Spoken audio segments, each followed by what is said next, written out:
once again, Wildcat fans. Welcome back. It is, I guess, technically week 2 here. I hope you were able to watch us last week, and as we talked with Coach Charles about the upcoming season and Wayland Baptist, and we get to fortunately recap a victory here in just a couple of seconds. But I want to welcome you back to another Coaches Show. I'm Brad Welburn, Sports Information Director here at Louisiana College, and as you can see to my left, I'm joined by the head coach of the Louisiana College Wildcats, Coach Justin Charles. Coach, I guess let's just get right to it. You know, we talked after the game, and the big, I guess I called it a battle cry. I don't know if that's maybe the right term or not, but the big push was 1-0. You know, right. not just 1-0 on the schedule, but just 1-0 and how the team was approaching practice and preparation, all that sort of stuff. And then it paid off. Right. We're 1-0. So just early general thoughts on how you thought the game went. I thought the game went well. You know, obviously we did talk about every single day going 1-0 at everything that we do. And we still pursue that, you know. That's one of our goals. And so every day our goal is to go 1-0 and is win that day. And so, you know, one thing I'm proud of in the game is our effort. Our kids gave great effort.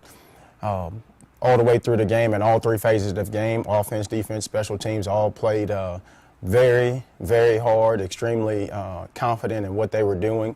So that was a big plus for us, you know, and there's areas that we do have to improve on if we want to, as we approach conference, we got to improve on a lot of things as far as taking care of the football and defensively tackling a little bit better. So there's things we got to work on, but overall the excitement was there. Mm-hmm. We're glad we got the hype out of the way and got to put the football down and play a very good opponent and come out victorious. Yeah.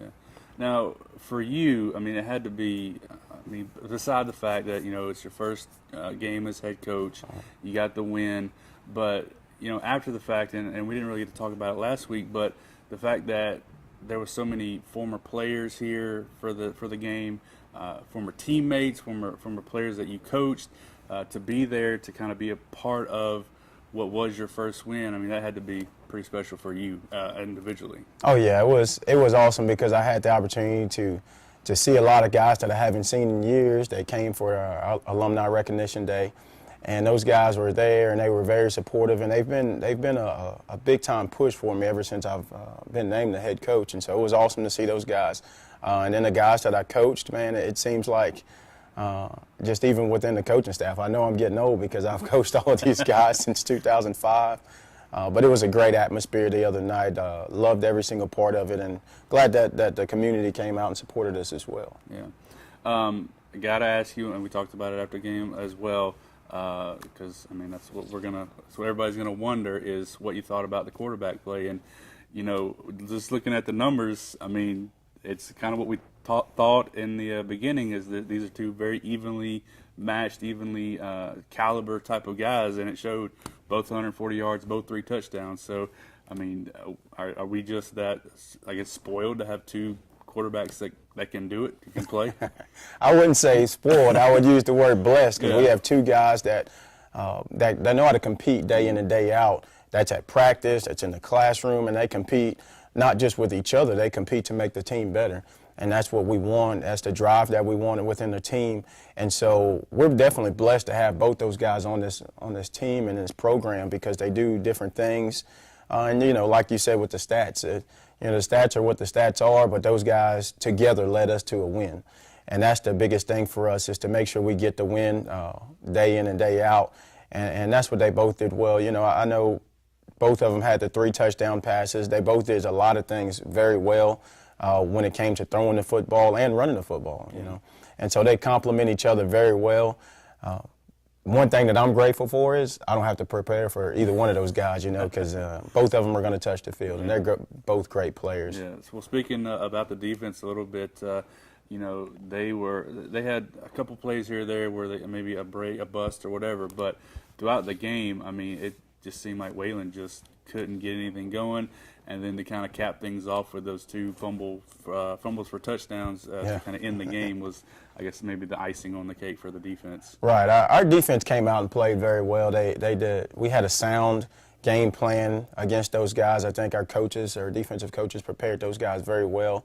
They came out, they knew what they had to do, they knew what the opponents were going to do, off of the film that we had on them. And so when they came out and ran those things, I remember many times on the sidelines, our defensive players were like, "Coach, this is what we've been practicing, this is what we've seen on film." And so that's an attribute to those defensive coaches for getting those guys prepared.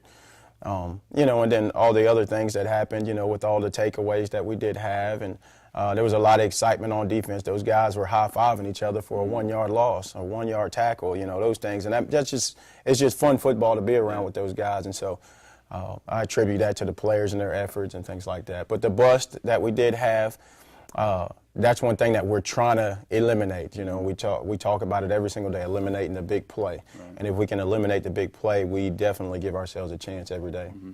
Well, I mean, if you were part of it, if you were there, if you watched it on the stream, whatever the case may be, I mean, you could tell that it was a fun atmosphere. It was a great night.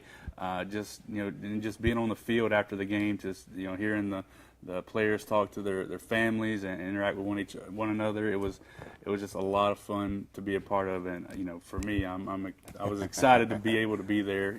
To just kind of to take it all in. Right. Well, no game this week. You guys are on your bye week or off week before conference play starts up next week.